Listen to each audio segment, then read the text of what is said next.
I've been chasing Patrick Harris for a long time.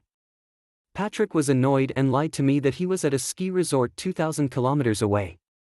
I went and encountered an avalanche. When we were stuck in the snow, Patrick called me and asked, "Are you really going? Can't you tell I'm kidding you?" "So you're not here," I said with difficulty, my breath turning into ice. Fortunately, you are safe. Fortunately, we are not together yet.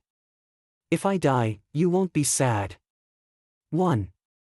When I woke up, everything in front of me was still dark. It was dead silent all around me. I was lying between a car and a block of snow, unable to move. I blinked, and a warm feeling flowed through the corners of my eyes. It's blood. I remembered that just now I was hit by the car door by a huge wave of snow and hit my head. Here, an avalanche just happened. Why am I here? Oh. I'm here to see Patrick. I have been chasing him all this time, physically. I will find him wherever he is. After being avoided many times, I finally got through to him. "Hello, are you Patrick?" The rock music on the other end of the phone was hysterical, but it was no match for his angry tone. "Richard Davis, what the hell do you want to do?" He clenched the phone tightly in his right hand. I said seriously, "I want to date you." "Fuck." He snorted and laughed, his voice was cold. "Are you crazy?" I shook my head.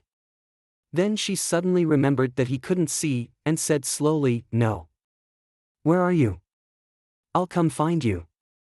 The other party was silent for a few seconds, as if he could no longer bear it. "I'm at the ski resort in Jiangcheng, come if you dare." I was halfway through saying, "Okay," when the other party hung up the phone. Memories stop here. I suddenly thought of something important. Patrick. Did he also escape the avalanche? Are you like me, buried alive in the snow in -30 degrees weather? I was frozen all over. I was in the small space formed by the car body and the snow. He took out his cell phone with difficulty. The battery was frozen to the point where only a thin red line remained. Patrick suddenly called, "Did you really go? Can't you tell I'm just kidding?" I was speechless, my breath was trembling and rapid as I breathed into the phone. He paused and said softly, "Richard, you are really stupid." I reacted. He suppressed the piercing pain in his chest and said with difficulty, "So, you are not here." My breath turned into ice, and I pulled the corners of my mouth stiffly. Fortunately, you are safe. Fortunately, you haven't agreed to be with me yet." What? My skeletal muscles were trembling, and every word I uttered was shaking. Patrick couldn't hear clearly. The blood loss and severe cold made me dizzy. Eyelashes covered with ice crystals flutter. "Then close your eyes. It's so cold," I said in a low voice. Patrick was stunned for a moment, then said coldly, "Richard, don't act pitiful, you deserve it." There was a sharp pain at the back of my head, and some fragments of memories suddenly emerged in my mind. In the white sky, Patrick wrote my name on the snow. He wrapped the other end of the scarf around me, holding me in place in his arms. In a gentle tone different from the one at this moment, he said, "Richard, never leave me." I blinked slowly and said to the person on the other end of the phone, "Patrick, we were together, right?" There was no response from the other side. I turned my head stiffly and found that the screen of my phone was black. I wonder if Patrick heard the last sentence. "Let's live together," I think. Otherwise when he speaks deceitful words. Why does my heart hurt so much? It would be nice if I could ask him in person. If I could survive. 2. Vaguely, I gradually felt less cold. Even felt warm. Was he saved so soon? I closed my eyes and thought, after I am rescued, I will go back to find Patrick immediately. To confirm to him whether we were ever in love. As well as, why did we separate? I thought about this for a long time. My body suddenly felt very light. Open your eyes again. I found myself standing in front of Patrick. This perspective is familiar. So are the people in the field of vision. He lowered his head to look at his phone, his handsome eyebrows wrinkled. Patrick. I called him softly. He locked the screen and looked up.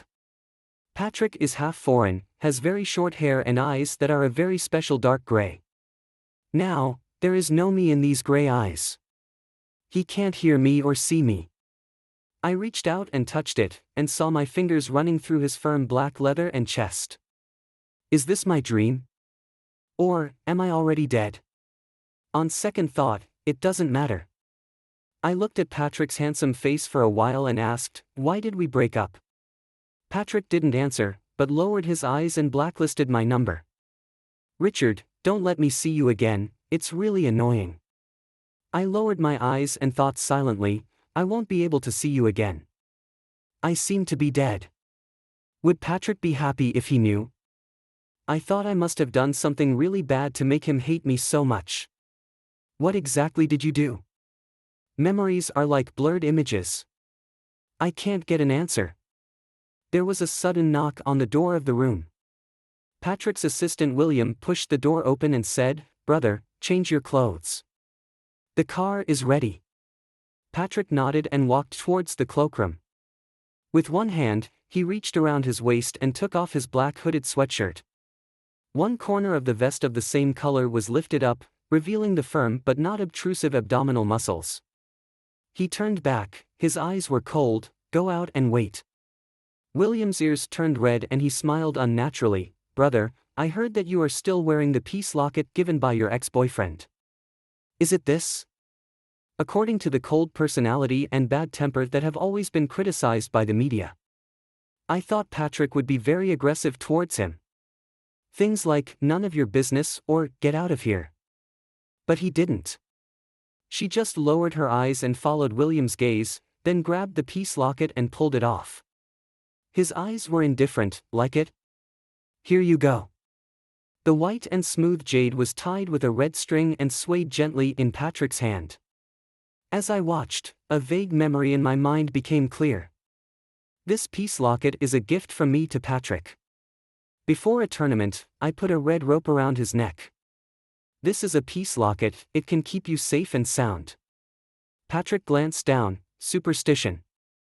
But he didn't take it off, and then hugged me tightly.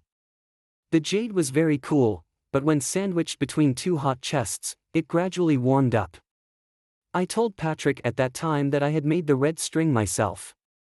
But he didn't tell me that the jade was the only thing my parents left me, and it was abandoned with me at the door of the orphanage. Can you please not give it to someone else? It seemed as if her heart was hanging in Patrick's hand and would break in the next second. I stood in front of him and pleaded, if you don't like it anymore, you can give it back to me. William walked closer. Is it okay? Brother, I heard that you two were in love before.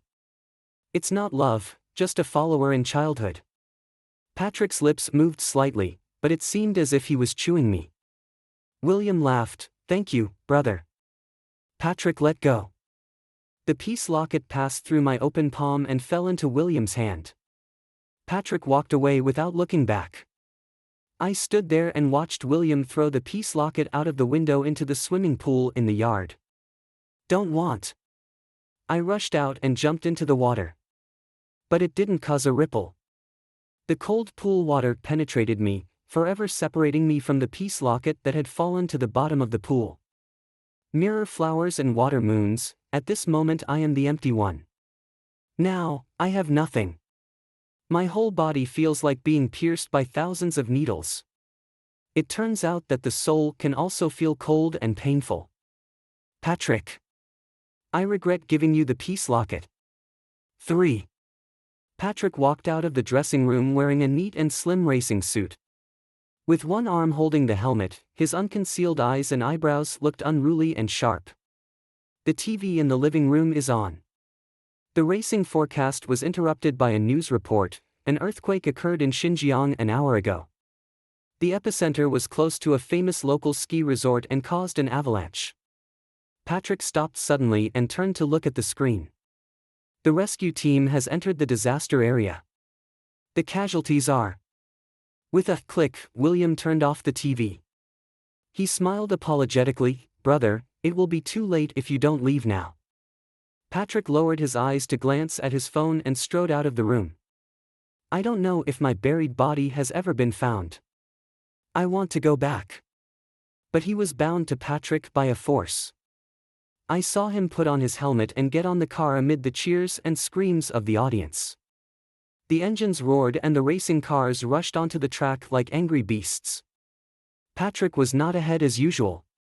I was standing in the stands. I heard people around me say, Patrick doesn't seem right today. As soon as the words fell, Patrick's car accidentally hit the fence and went out of control and off the track.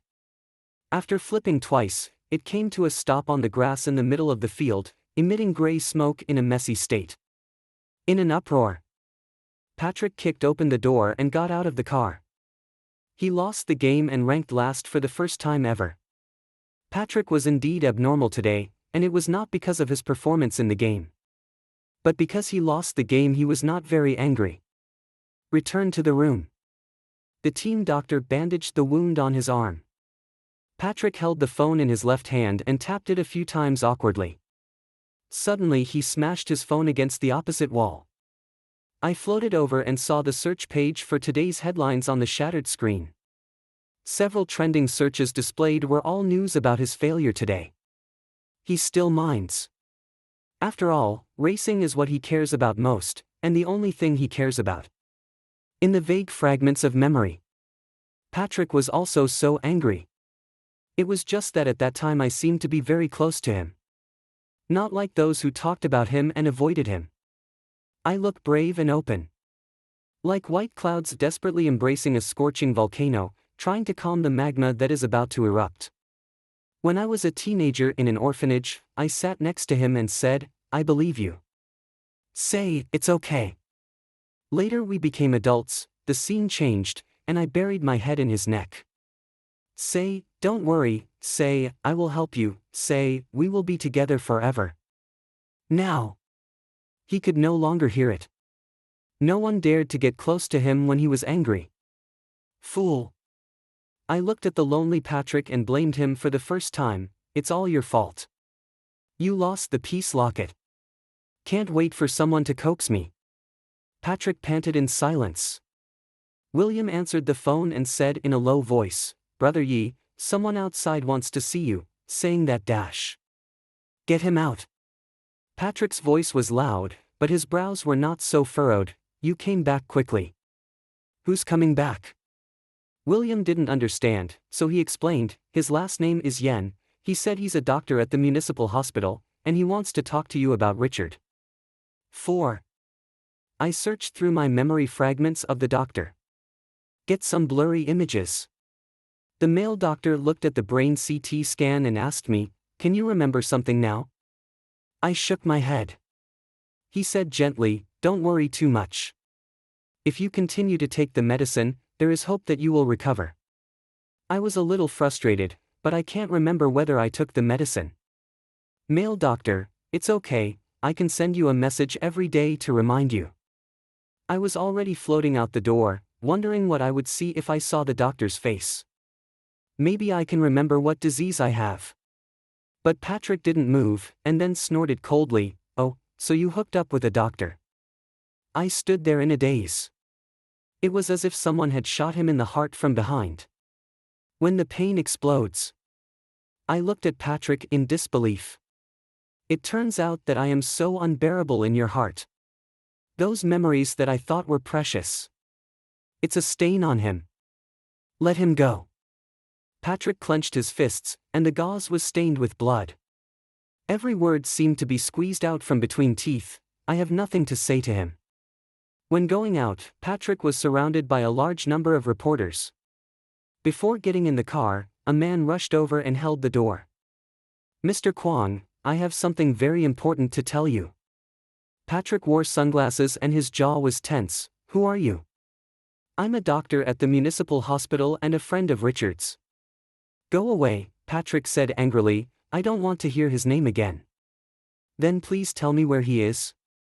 Patrick stopped closing the door and said expressionlessly, I don't know. I don't understand why Patrick would lie. He stopped the only person who was looking for me. Dr. Taylor was very anxious. He needs someone to take care of him. He can't be alone for too long. Patrick seemed to have heard a joke and said provocatively, "It's up to you whether you want to treat him as a retarded child or an old man, just don't get in my way." Dr. Taylor was not angry, but frowned deeply. "He is so nice, how could he fall in love with someone like you?" "Yes. I used to wonder why I broke up with Patrick. Now, I wonder why I fell in love with him." Patrick's breathing became heavy. He jumped down and threw Dr. Taylor against the car, gritting his teeth and saying, "I'm an asshole. But I've never been sorry to Richard." "Right." William stood in front of Patrick and agreed loudly, "It was Richard who kept pestering her. He broke up with her but kept coming back to act innocent. Patrick is the victim." The sound of discussions mixed with flashlights rushed into my ears like waves. Patrick did admit that he had a same-sex partner with whom he grew up. "Yeah, but I haven't seen them together since the tournament ended a year ago. I heard that he hooked up with a rich man, thought racing was dangerous, and was afraid that Patrick would die on the track." Championships, breakups. These two words pierced my brain like needles. The stirring brings out strings of memories. I am in so much pain that I wish I were dying. He knelt on the ground with his head in his hands, and tried to defend himself in vain. "No, I didn't. I'm not playing innocent, nor am I betraying Patrick. I'm doing this because..." Car accident. I was interrupted by Dr. Taylor's roar. He stared at Patrick. He said word by word, "A year ago, he had a car accident on his way to the stadium to find you." The noise in my head quieted. The world was so quiet that I could hear Patrick's deep, rapid breathing. Background blur. The only thing that was clear was his face, which instantly lost all color. Tears overflowed. I laughed silently. "Patrick. Now, I remember everything." 5. When the taxi was overturned. I was in the back seat holding the ring box and rehearsing putting the ring on Patrick's finger.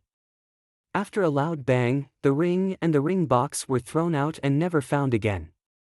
For a long time after waking up, my memory was intermittent and confused. Dr. Taylor is my primary care physician. He told me that I had a blood clot in my brain that was pressing on important memory centers and had a very high mortality rate. Conservative treatment is safer but may result in brain degeneration symptoms similar to Alzheimer's disease. Based on the memories I pieced together, I came to the conclusion that I love Patrick very much. Then break up with him. I once promised that I would never lie to him. But I told a lot of lies that day. I said I didn't want to grow old with him. Say I don't love him. Patrick was silent on the other end of the phone. Then he asked in a hoarse voice, "What did you say?" Just like now. He asked in a daze, confirming with Dr. Taylor. "Richard was in a car accident the day you won the championship. He has serious after effects from a car accident, and he broke up with you because he didn't want to burden you." Dr. Taylor looked at Patrick and said softly, "Patrick, you don't know anything." Patrick frowned again, his pale lips moved, and then he said, "How is that possible? He doesn't look like a sick person at all. Don't make such vulgar excuses." "I don't believe them." Dr. Taylor broke free from his hand. "Patrick, I hope you won't regret it later." I watched Dr. Taylor walk away. I thought silently, Patrick won't regret it. He is too proud. I was so proud that I thought of counterattacking my words within seconds. At that time, I repeated the word break up with difficulty. My heart suddenly started beating fast and I began to regret saying those words to him. But he quickly said, "It's a good thing you mentioned it first." Same here. My heartbeat slowed down and became heavier as the busy tone on the phone sounded. Patrick likes to win and always wins. It was the same when we broke up, and it is the same today. But Patrick's face was cold and gray at this moment. There was none of the usual pride. The driver drove the car to Patrick's door. William opened the door for Patrick. "Brother, we're here." He handed Patrick a new phone. "The SIM card has been installed." Patrick wore the hood of a black hoodie. He leaned back in the back seat, not moving. Elder brother? Patrick came back to his senses and took the phone. Thank you. After entering the house, Patrick put the new phone on the table. I stood across from him and heard him call my name, Richard. My heart skipped a beat and I stared at him with wide eyes, thinking he could see me. But he just lowered his eyes to look at the phone and continued, "If you call now, I'll give you another chance to explain." Patrick did not completely disbelieve what Dr. Taylor said. He is always like this. It is so cold and hard that it seems indestructible. Only the shell is there. If you didn't know this from childhood, I probably won't fall in love with him. I moved closer and tilted my head to look at his face. Question: Are you waiting for my call? After changing to a new phone, the previously blocked numbers were released. But I probably won't call again unless. The phone on the table suddenly rang. We were both shocked at the same time. It's my dead body. Has it been found? 6. The phone number is familiar. But not mine. Patrick saw it. Pick up the phone slowly. The voice of the old director of the welfare home came from the other end of the phone. Patrick, are you with William? No. Patrick said, Dean, what can I do for you? Oh, he came 2 days ago and asked me to find some of his old stuff for him. He also said he was going to a very cold place. William has been afraid of cold since he was young. He gets sick when the temperature drops. I don't know why he went to such a cold place. Patrick listened quietly and patiently. The sky turned overcast and his face turned gray. William found what I was looking for, but I can't get through to him on the phone. Can you come get it for him? Patrick finally spoke. His voice was low and hoarse. Okay, I'll go now. A few minutes later, a matte black Porsche 911 rushed onto the main road. As far as I can remember, I have sat in the passenger seat of Patrick's car countless times. He is good at acceleration. When he was carrying me, he always drove very slowly and steadily. I would grab his right hand at a red light. With her eyes bent, she shamelessly said to him, Patrick is cool in everything he does. He is cool when he is racing at top speed, and he is also cool when he drives the car steadily. He turned his head to look out the window, pretending not to be moved. The red light is counting down. At the last second, Patrick squeezed my hand tightly back. My heart suddenly started beating very fast. I don't know if I blushed. I only remember that the evening glow was very warm. The blush shone on both of our faces through the car window. Like the limited edition skins that are never sold in the game. It is precious and can only be found by chance. I thought at that time. How nice it would be if I could sit in the passenger seat of Patrick forever. It was also evening. But there is no beautiful glow today. The sky was weighed down by dark clouds. It was as if the same snow was falling 2,000 kilometers away. Patrick drove very fast today. After arriving at the welfare home, the dean took him into the office and said, William asked me to find all the photos of you two together that day. There is a small box on the desk. The dean walked over and took out a yellowed photo. Look, in this group photo, you and William are standing next to each other. 12-year-old Patrick, with a striking appearance, stood in the back row with a sullen face. The boy next to him had curved eyebrows and a small dimple at the corner of his lips. It's me. Patrick held the photo and looked at it. The dean said, during the years you were here, you were the only one who could play with William. If you hadn't been taken away by your parents later. The dean seemed to suddenly remember something and took out a black cloth bag from the box. Remember? This is what William stuffed into your car before you left the orphanage, and was later thrown out of the car window by your mother. I was afraid that William would be sad, so I kept it to myself and didn't tell him. Patrick took it and opened it slowly. Inside was a palm-sized notebook. Opening it, Patrick saw the words inside. Because I was too skinny, I was blocked by those guys again. But today a new big brother helped me teach them a lesson. He is so cool. The older brother's name is Patrick. They all say Patrick is a freak and has a bad temper.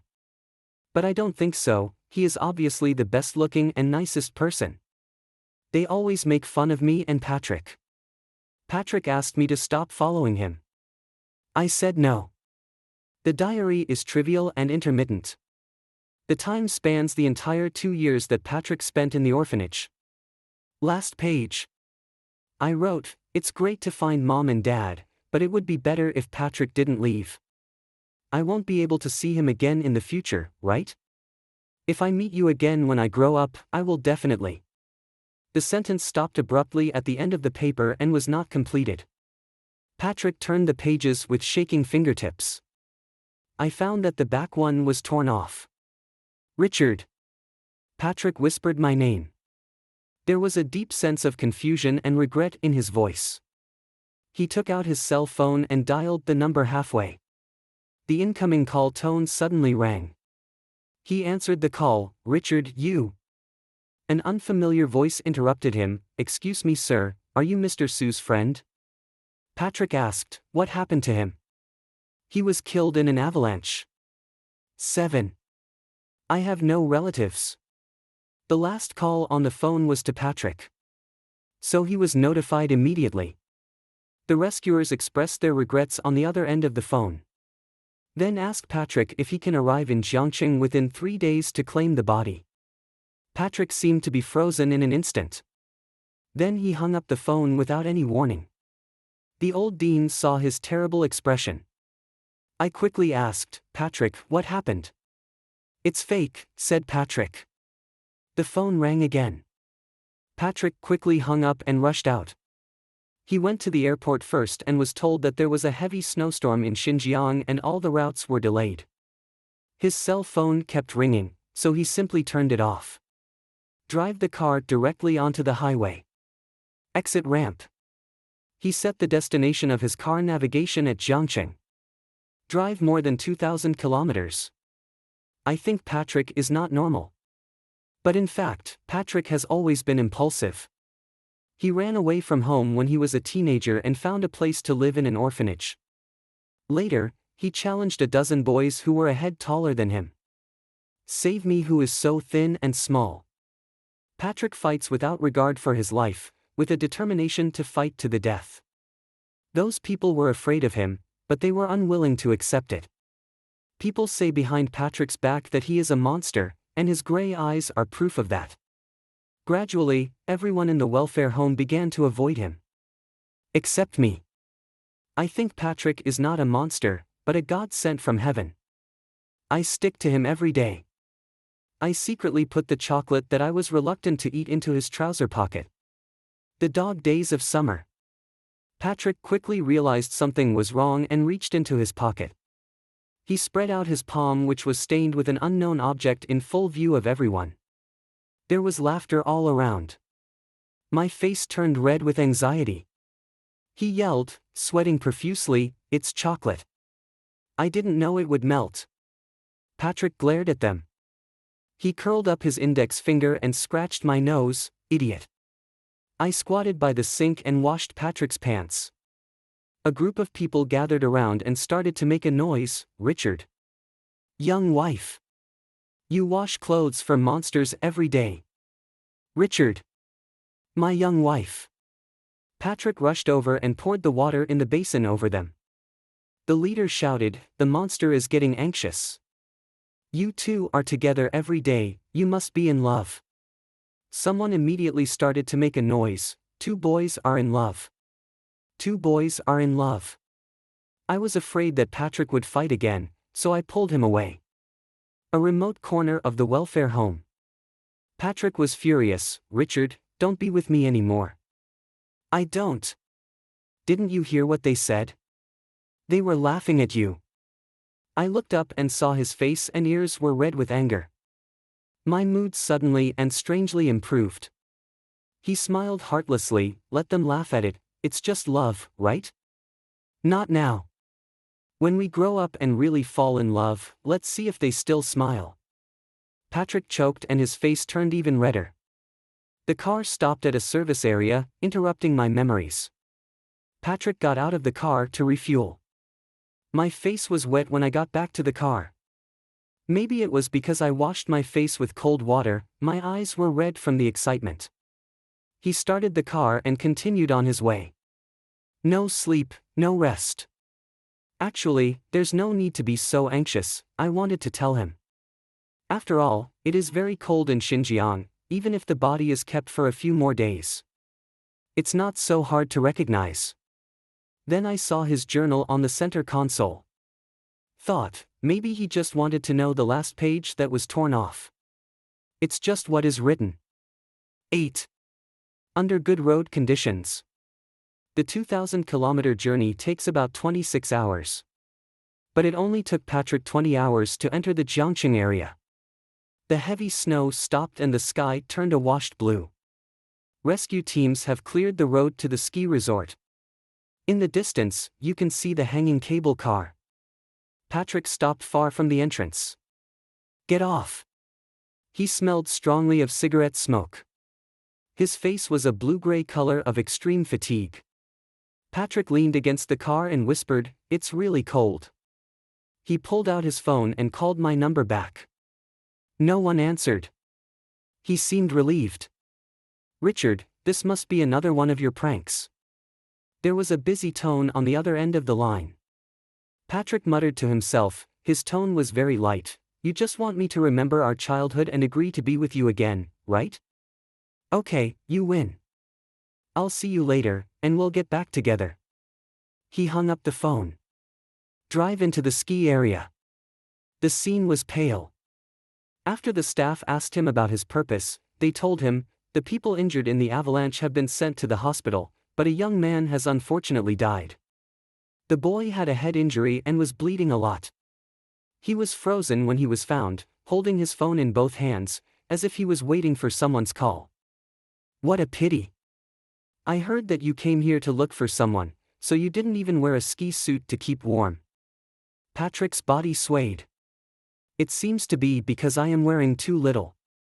He began to shake violently. "Haven't walked back to the car yet." He suddenly fainted and fell to the ground. The staff took him to the hospital and speculated that he was a relative of the deceased. I fainted because I was so sad. I looked at Patrick in the ambulance. I thought to myself, no, he should just feel guilty. When Patrick woke up, the nurse called over a young female volunteer. She said politely, "I'm so sorry we looked through your phone while you were unconscious. You are here to claim Mr. Richard's body, right?" Patrick said hoarsely, "Yes." Then he pulled out the infusion needle despite the obstruction. "Please ask volunteers to take him to identify the body." He was taken to a very cold room. There was a narrow bed in the middle of the room. The white cloth above hung down the edge of the bed. The outline inside is shallow. Patrick's fingertips trembled. Still lifted the white cloth. My pale face slowly emerged. But the expression is not ugly. Eyelashes are obedient. The corners of his lips slightly raised. There are shallow dimples on her face. Patrick curled his fingers and scratched my nose very lightly. "Fool. You're so unrealistic that I can't even hold back my laughter." The volunteer next to him explained with a tone of reluctance, "In fact, smiling is a brain illusion caused by extreme low temperature. Before he died, maybe he was thinking of something happy." "Really? Richard?" Patrick asked, looking down at my face. No answer was given. So Patrick said, "I guess he was thinking about the past. Otherwise, remembering what I said on the phone, how could I still laugh?" 9. What did he say at that time? He said he was playing a trick on me and called me stupid. Perhaps the impact on the head caused the blood clot in my brain to change, and I gradually remembered some things from the past. Reminded me of my reunion with Patrick. Just like what was envisioned in the diary. I actually met him again when I was older. Patrick became taller and more severe. Walking down from the interview site in a racing suit. Like an idol star. I froze in place, realizing that this was even the first time I saw him. I will be moved too.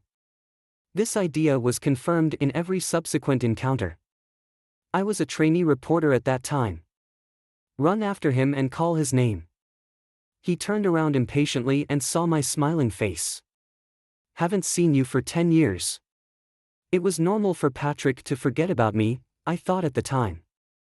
But he didn't really remember much. I still couldn't help but feel a little sad.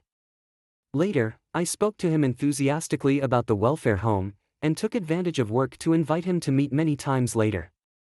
I pursued him passionately. As sticky as when we were kids. On the day we confirmed our relationship, I gave him a peace locket. He gave me the championship trophy and engraved both our names on it. I was very happy that day and took out a piece of rough-edged paper from my bag. He said to him mysteriously, "Guess what this is?" Patrick looked at me, his gray eyes reflecting my sparkling eyes. "This is my..." I didn't finish my words. Because Patrick suddenly kissed me on the lips. Both beginners were at a loss. But it still makes my heart beat wildly. Thinking of this, the corners of my lips couldn't help but curl up a little. I suddenly felt a chill on my face. I looked over and saw that Patrick had wet my face. He kept looking into my closed eyes. Big tears fell without blinking. The volunteers were a little flustered and tried to persuade him to mourn. While searching in his pocket, I didn't find any tissues, but I did find a small sealed bag. I almost forgot. Here are Mr. Sue's cell phone, keys, and personal belongings. Please keep them safe. Patrick took it slowly. I saw a very crumpled piece of paper inside. He took it out and unfolded it.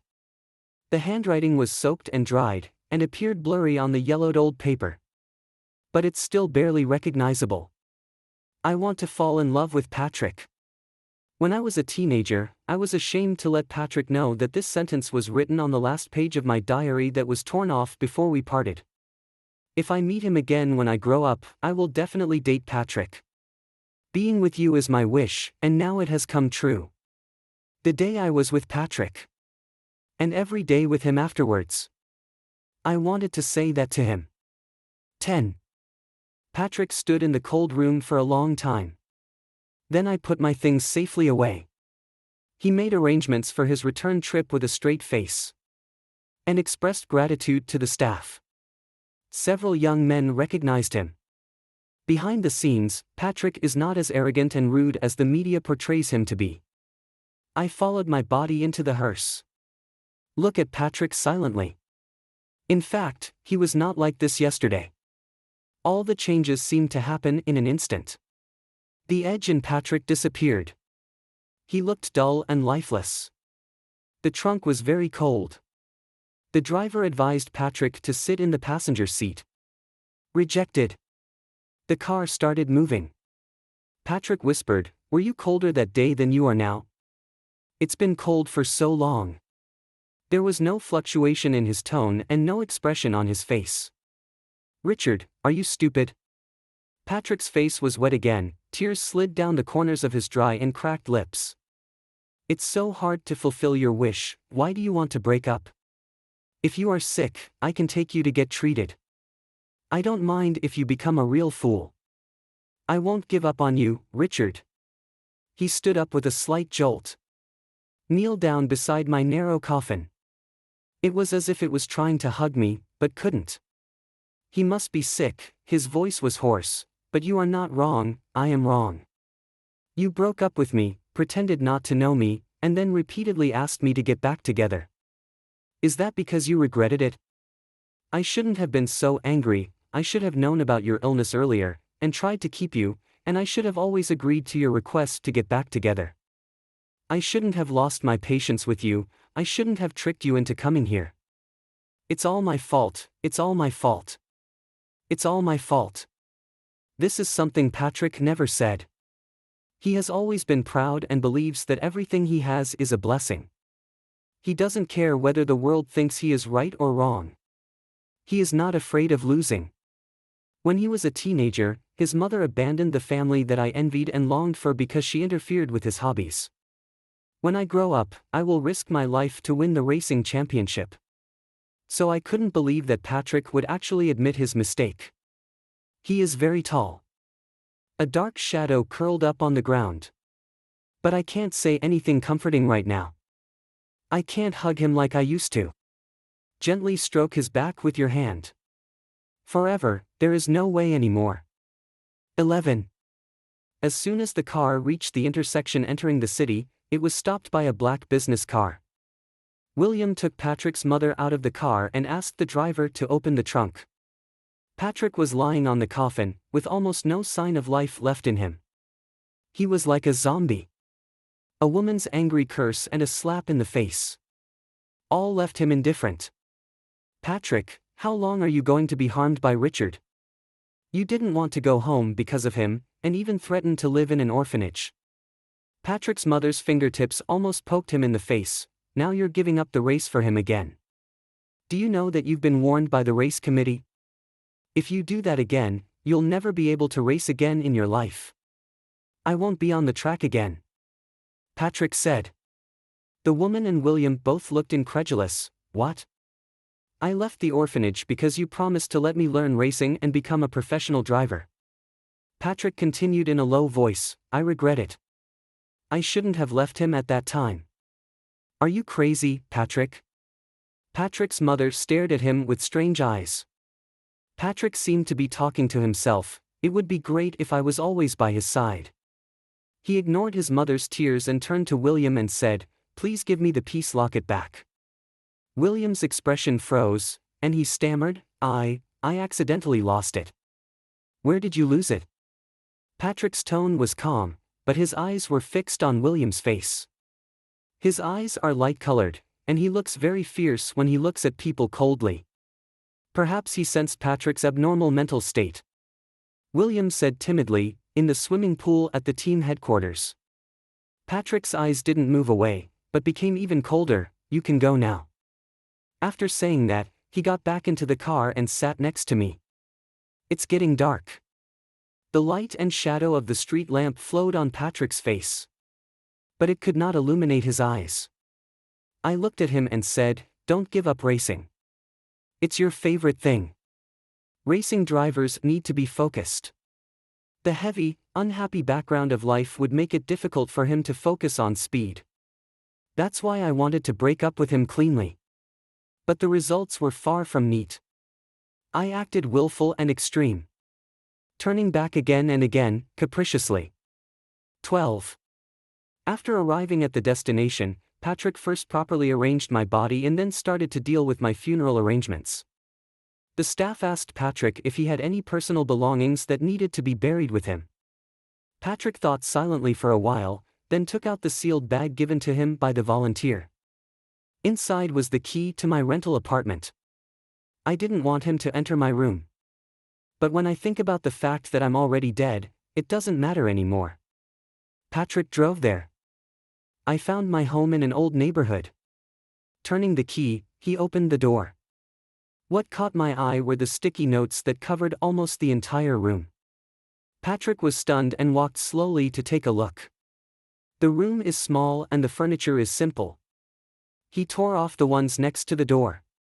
It was written seriously, I want to fall in love with Patrick. He saw it stuck to the entrance light switch. Still wrote, I want to fall in love with Patrick.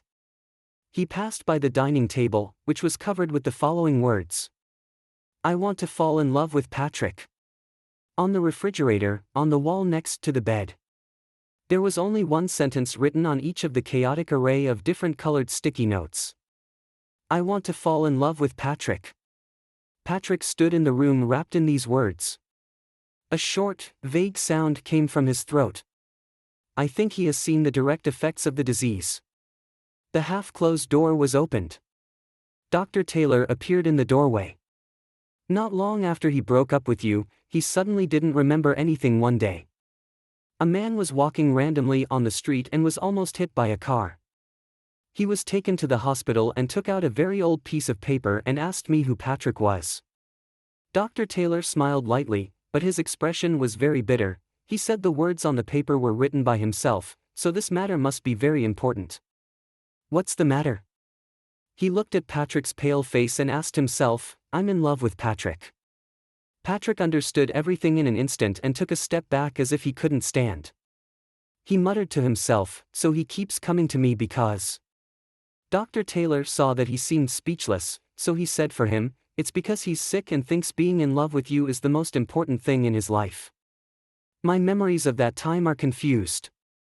Sometimes I think about Patrick and how I had to break up with him. Then when you meet him, pretend not to know him. Sometimes I would suddenly forget everything, forget that I had broken up with him, and then I would persistently call him, find him, and tell him that I must fall in love with him. Patrick was willing to answer the phone at first and make time to see me. I would look at him with strange eyes. Then I lamented that I was so attracted to him the first time I saw him. Later it happened more often. Patrick gradually became fed up with it. Even everyone around him thought I was going too far. Either he is mentally ill or he has a very bad character. At that time, Patrick probably thought so too. My situation is up and down. When you suddenly wake up and realize that you have done something stupid, you will regret it.